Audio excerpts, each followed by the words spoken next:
Hello बच्चों, में आपका स्वागत है। आज हम लेकर के आए हैं रासायनिक अभिक्रिया और समीकरण का 10th क्लास का है ऑब्जेक्टिव। ये जरा देखिए आप लोग, ज्यादा नहीं है, 20 क्वेश्चन है। आप लोग देखिए, अच्छा लगेगा आपको। पहला प्रश्न है कि लोहा को जिंक से लेपित करने की क्रिया को क्या कहते हैं?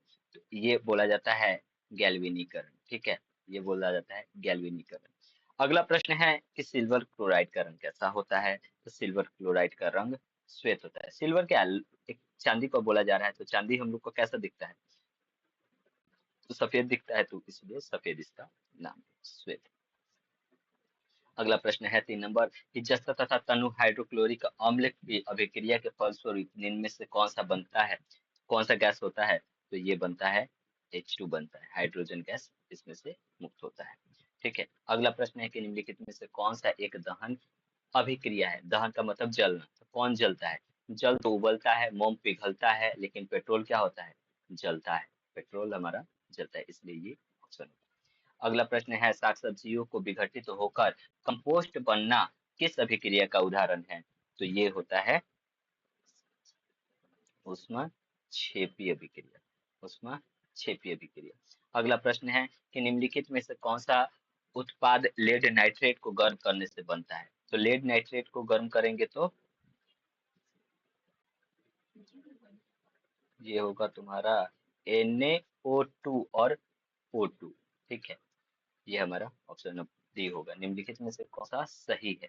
तो निम्नलिखित में से कौन सा सही है? तो Na2CO3 प्लस 5H2O हो सकता था जब उसको हम लोग पानी के साथ अभिक्रिया कराते हैं तब, लेकिन ये हमारा मेन होता है Na2CO3 इंटू 10H2। ठीक है, फिर 8 नंबर प्रश्न देखिए कि निम्नलिखित अभिक्रिया में अपघटन की अभिक्रिया कौन सी है? तो अपघटन की अभिक्रिया हमारा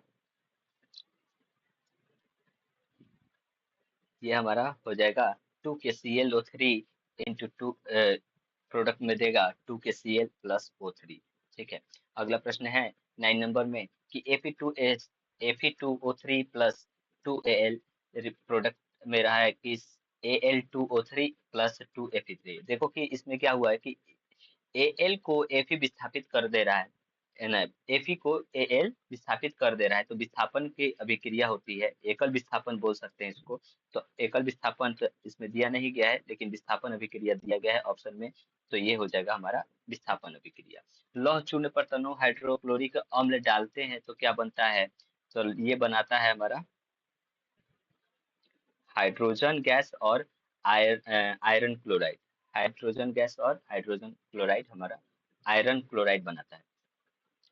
श्वसन किस प्रकार की अभिक्रिया है? तो श्वसन एक हमारा अपचयन अपचयन अभिक्रिया है। ये क्या है? अपचयन अभिक्रिया है। अगला प्रश्न ना उपचय। 12 नंबर प्रश्न है कि CuO plus H2 Cu plus H2O देता है, तो ये किस प्रकार की अभिक्रिया है? तो ये हमारा किस प्रकार की अभिक्रिया है? तो अपचयन अभिक्रिया है। ये हमारा अपचयन अभिक्रिया ऑप्शन नंबर बी। इलेक्ट्रॉन के स्थानांतरण से बने यौगिक क्या कहलाते हैं? तो विद्युत संयोजी कहलाते हैं। विद्युत संयोजी कहलाते हैं। नीचे दी गई अभिक्रिया में कौन सा कथन सही है? तो ये हमारा है कॉपर ऑक्साइड का बनता है। कॉपर प्लस ऑक्सीजन मिला है तो कॉपर ऑक्साइड बनाएगा, तो कॉपर ऑक्साइड होता है। ठीक है, अगला प्रश्न है 15 नंबर के निम्नलिखित समीकरण है कि H2 प्लस Cl2 2Cl दिया गया है, 2HCl दिया गया है, तो 2HCl क्या है? तो ये जुड़ा हुआ है ना, तो जुड़ेगा तो क्या है? एक संयोजन अभिक्रिया है, संयोजन अभिक्रिया है। निम्नलिखित में से कौन सी द्विविस्थापन अभिक्रिया है? द्विविस्थापन का मतलब कि दोनों तरफ से विस्थापित। तो Ag देखो क्या कर रहा है कि Cl के साथ जुड़ जा रहा है, और NO3 Cl के Na के साथ जुड़ जा रहा है। तो ये अभिक्रिया जो है हमारा सी ऑप्शन नंबर 3 सी हो जाएगा। और 17 नंबर प्रश्न दिया गया कि निम्नलिखित अभिक्रिया में से कौन सा विस्थापन अभिक्रिया है? तो विस्थापन अभिक्रिया एक विस्थापित कर रहा है। ठीक है, इसमें नहीं बोला है कि कितना विस्थापित हो रहा है, तो इसमें एक ही विस्थापित कर रहा है। तो देखिए कि Fe के साथ CuSO4 है, तो CuSO4 से Cu निकल जा रहा है और Fe के साथ जुड़ जा रहा है, तो इसलिए ये हमारा ऑप्शन नंबर सी हो जाएगा कि यहाँ पे विस्थापन की अभिक्रिया हुई है। अवक्षेपण अभिक्रिया में किस प्रकार की लवण की प्राप्ति होती है? तो अविलय होता है। अविलय जो लवण होता है उसकी प्राप्ति होती है। निम्नलिखित में से कौन सा एक अपघटन अभिक्रिया का उदाहरण है? अपघटन अभिक्रिया का उदाहरण कौन सा है? तो अपघटन अभिक्रिया का उदाहरण ये हमारा H2 plus Cl2 plus product में हो जाएगा 2HCl।